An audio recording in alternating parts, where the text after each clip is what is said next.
ரோமர் 11ஆம் அதிகாரம். இப்படி இருக்க தேவன் தம்முடைய ஜனங்களை தள்ளிவிட்டாரோ என்று கேட்கிறேன். தள்ளிவிடவில்லையே.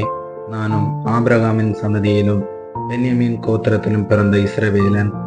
தேவன் தாம் முன்னறிந்து கொண்ட தம்முடைய ஜனங்களை தள்ளிவிடவில்லை. எலியாவை குறித்து சொல்லிய இடத்தில் வேதம் சொல்லுகிறதை அறிகிறீர்களா? அவன் தேவனை நோக்கி, கர்த்தாவே, உம்முடைய தீர்க்கதரிசிகளை அவர்கள் கொலை செய்து உம்முடைய பலிபீடங்களை இடித்து போட்டார்கள். நான் ஒருவன் மாத்திரம் மீதியாயிருக்கிறேன். என் பிராணனையும் வாங்க தேடுகிறார்களே என்று இஸ்ரவேலருக்கு விரோதமாய் விண்ணப்பம் பண்ணின போது அவனுக்கு உண்டான தேவ உத்தரவு என்ன?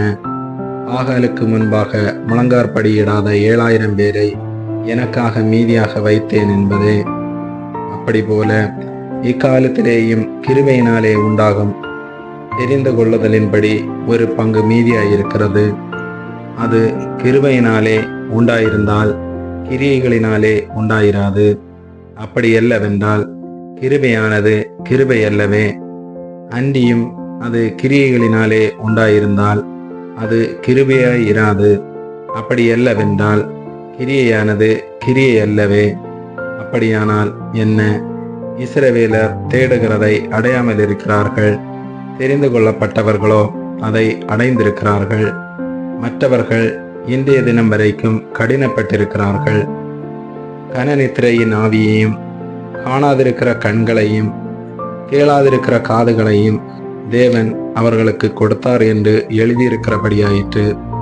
அன்றியும் அவர்களுடைய பந்தி அவர்களுக்கு சுருக்கும் கண்ணியும் இடறுவதற்கான கல்லும் பதிலுக்கு பதில் அளித்தலுமாக கடவது. காணாதபடிக்கு அவர்களுடைய கண்கள் அந்தகாரப்பட கடவது.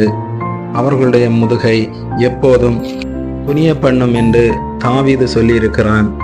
இப்படி இருக்க விழுந்து போகும்படிக்கா இடறினார்கள் என்று கேட்கிறேன். அப்படி அல்லவே. அவர்களுக்குள்ளே வைராக்கியத்தை எழுப்பத்தக்கதாக அவர்களுடைய தவறுதலினாலே புறஜாதிகளுக்கு இரட்சிப்பு கிடைத்தது. அவர்களுடைய தவறு உலகத்திற்கு ஐஸ்வர்யமும் அவர்களுடைய குறைவு புறஜாதிகளுக்கு ஐஸ்வர்யமாயிருக்க அவர்களுடைய நிறைவு எவ்வளவு அதிகமாய் அப்படி இருக்கும். புறஜாதியராகிய உங்களுடனே பேசுகிறேன். புறஜாதிகளுக்கு நான் அப்போஸ்தலனாய் இருக்கிறதினாலே என் இனத்தாருக்குள்ளே நான் வைராக்கியத்தை எழுப்பி அவர்களில் சிலரை இரட்சிக்க வேண்டுமென்று என் ஊழியத்தை மேன்மைப்படுத்துகிறேன். அவர்களை தள்ளிவிடுதல் உலகத்தை ஒப்புரவாக்குதலாயிருக்க அவர்களை அங்கீகரித்து கொள்ளுதல் எண்ணமாயிராது. மரித்தோர்ந்து ஜீவன் உண்டானது போலிருக்கும் அல்லவோ?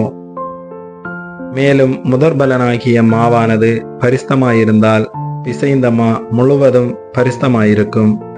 வேரானது பரிஸ்தமாயிருந்தால் கிளைகளும் பரிஸ்தமாயிருக்கும். சில கிளைகள் முறித்து போடப்பட்டிருக்க காட்டொலிவ மரமாகிய நீ அவைகள் இருந்த இடத்தில் ஒட்ட வைக்கப்பட்டு ஒலிவ மரத்தின் வேருக்கும் சாரத்துக்கும் உடன் பங்காளிகளாய் இருந்தாயானால் நீ அந்த கிளைகளுக்கு விரோதமாய் பெருமை பாராட்டாதே. பெருமை பாராட்டுவாயானால் நீ வேரை சுமக்காமல் வேர் உன்னை சுமக்கிறதென்று நினைத்துக்கொள். நான் ஒட்ட வைக்கப்படுவதற்கு அந்த கிளைகள் முறித்து போடப்பட்டதென்று சொல்லுகிறாயே. நல்லது. அவிசுவாசத்தினாலே அவைகள் முறித்து போடப்பட்டன. நீ விசுவாசத்தினாலே நிற்கிறாய். மேட்டுமை சிந்தையாயிராமல் பயந்திரு. சுபாவ கிளைகளை தேவன் தப்ப விடாதிருக்க உன்னையும் தப்ப விடாமாட்டார் என்று எச்சரிக்கையாயிரு. ஆகையால் தேவனுடைய தயவையும் கண்டிப்பையும் பார். விழுந்தவர்களிடத்திலே கண்டிப்பையும் உன்னிடத்திலே தயவையும் காண்பித்தார். அந்த தயவிலே நிலைத்திருப்பாயானால் உனக்கு தயவு கிடைக்கும். நிலைத்திராவிட்டால் நீயும் வெட்டுண்டு போவாய். அன்றியும் அவர்கள் அவிசுவாசத்திலே நிலைத்திராதிருந்தால் அவர்களும் ஒட்ட வைக்கப்படுவார்கள். அவர்களை மறுபடியும் ஒட்ட வைக்கிறதற்கு தேவன் வல்லவராயிருக்கிறாரே. சுவாபத்தின்படி காட்டொலிவ மரத்திலிருந்து நீ வெட்டப்பட்டு சுவாபத்திற்கு விரோதமாய் நல்ல ஒலிவ மரத்திலே ஒட்ட வைக்கப்பட்டிருந்தால் சுவாவக்கிளையாக்கிய அவர்கள் தங்கள் சுய ஒலிவ மரத்திலே ஒட்ட வைக்கப்படுவது அதிக நிச்சயமல்லவா? மேலும் சகோதரரே, நீங்கள் உங்களையே புத்திமான்கள் என்று எண்ணாதபடிக்கு ஒரு இரகசியத்தை நீங்கள் அறிய வேண்டும் என்றிருக்கிறேன். அதென்னவெனில், புறஜாதியருடைய நிறைவு உண்டாகும் வரைக்கும் இஸ்ரவேலில் ஒரு பங்குக்கு கடினமான மனதுண்டாயிருக்கும். இந்த பிரகாரம் இஸ்ரவேல் எல்லாரும் ரட்சிக்கப்படுவார்கள். மீட்கிறவர் சீயோனிலிருந்து வந்து அவபக்தியை யாக்கோபை விட்டு விலக்குவார் என்றும், நான் அவர்களுடைய பாவங்களை நீக்கும்போது இதுவே நான் அவர்களுடனே செய்யும் உடன்படிக்கை என்றும் எழுதியிருக்கிறது. சுவிசேஷத்தை குறித்து அவர்கள் உங்கள் நிமித்தம் பகைஞராயிருக்கிறார்கள். தெரிந்து கொள்ளுதலை குறித்து அவர்கள் பிதாக்களை நிமித்தம் அன்பு கூறப்பட்டவர்களாயிருக்கிறார்கள். தேவனுடைய கிருபை வரங்களும் அவர்களை அழைத்த அழைப்பும் மாறாதவைகளே.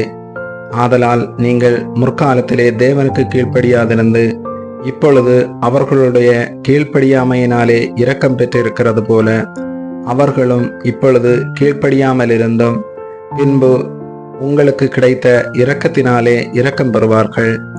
எல்லார் மேலும் இரக்கமாயிருக்கத்தக்கதாக தேவன் எல்லாரையும் கீழ்ப்படியாமைக்குள்ளே அடைத்து போட்டார். தேவனுடைய ஐஸ்வர்யம், ஞானம், அறிவு என்பவைகளின் ஆழம் எவ்வளவாய் இருக்கிறது! அவருடைய நியாய தீர்ப்புகள் அளவிடப்படாதவைகள், அவருடைய வழிகள் ஆராயப்படாதவைகள். கர்த்தருடைய சிந்தையை அறிந்தவன் யார்? அவருக்கு ஆலோசனைக்காரனாயிருந்தவன் யார்? தனக்கு பதில் கிடைக்கும்படிக்கு முந்தி அவருக்கு ஒன்றை கொடுத்தவன் யார்? சகலவும் அவராலும் அவர் மூலமாயும் அவருக்காகவும் இருக்கிறது. அவருக்கு என்றென்றைக்கும் மகிமை உண்டாவதாக. ஆமென்.